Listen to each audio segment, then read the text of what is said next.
Welcome back to American Dream Garage. I'm going to start a video in process on a project to renovate my 1973 240Z.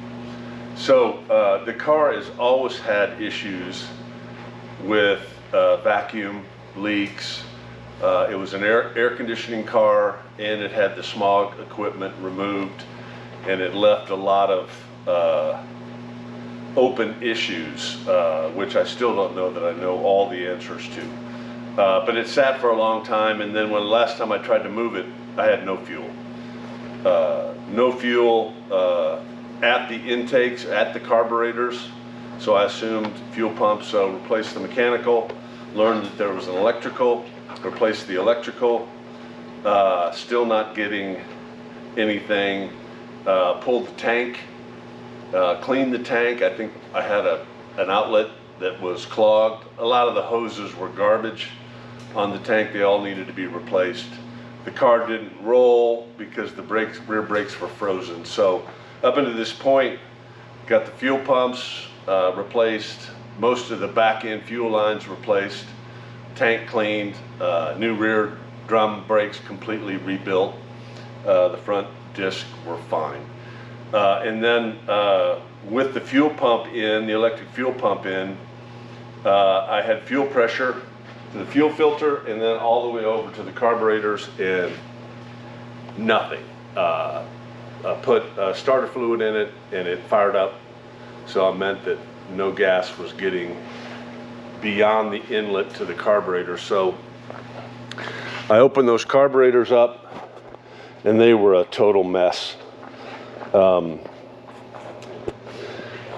SU carbs, float. This one was full of dirty gas. This one had nothing. It was bone dry. This one had its main piston frozen, gummed up. I'll show you that cleaned up. So it didn't even move. The floats were broken, and the needles, I'm sure, were stuck. So again, just a total mess. So pulled it apart, and once I pulled it apart, I started working to try and dress up various parts, which I'm not done with, the engine block and the exhaust manifold and so forth. So I'll clean it up, but I'll show you what the next steps are. So carbs, here's the carb parts all cleaned up.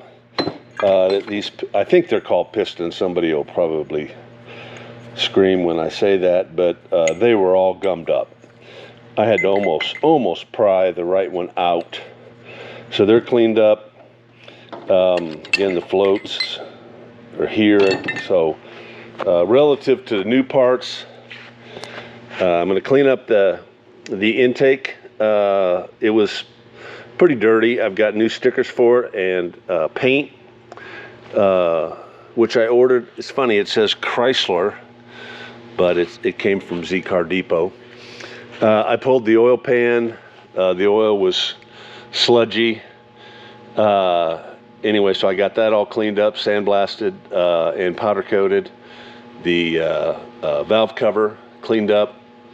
I've got new valve cover gaskets, oil pan gaskets, fuel lines for up top, vacuum hoses, intake, breather hose, oil for the carbs, vacuum plugs, and then insulation. This thing had insulation. I think they're prone for vapor lock, so I got new insulation for all the fuel lines. Probably the priciest element of this was the carb rebuild kit. Wasn't bad. I think it was under $100. But these two floats and needle valves were $255. And I was lucky to find them and ordered them in a flash, because I couldn't find them anywhere. So you people that are more familiar with SU carbs probably know where to get them. I didn't. So anyway, I've got all that. So we're gonna push the car over and start trying to reassemble her, and then ultimately trying to get her to run. So I don't want to do a total restoration on it. I just want to get it in good running condition and clean it up a little bit.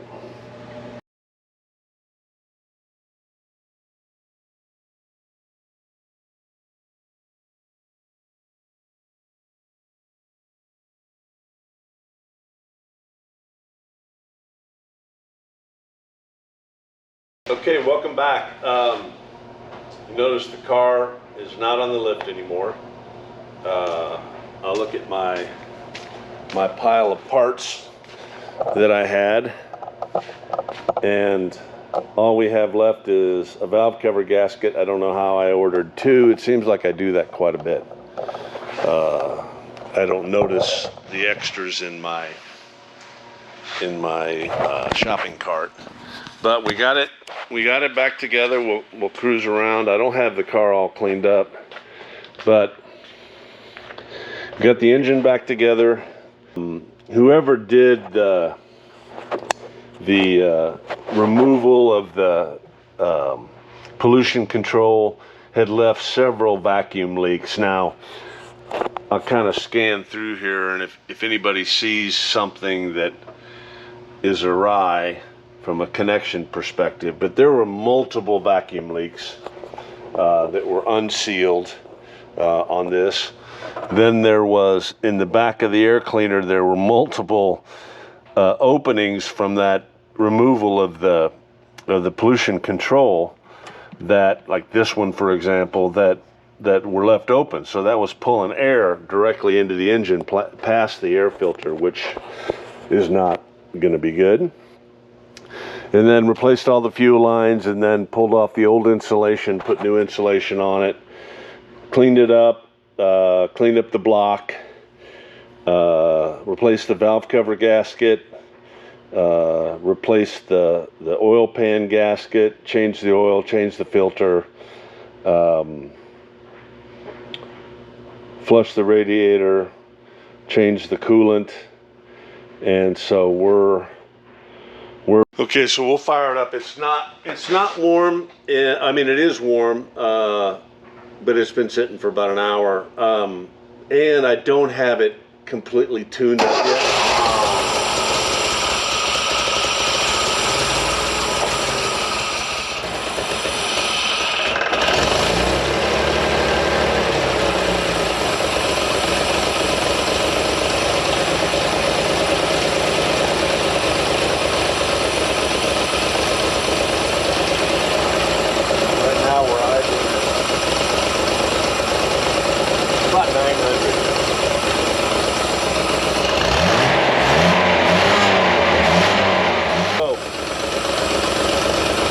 Because I'm not very good at these carbs,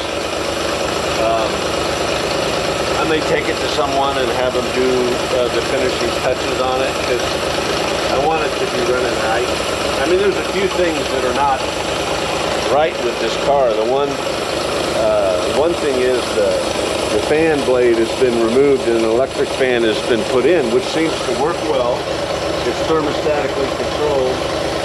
The choke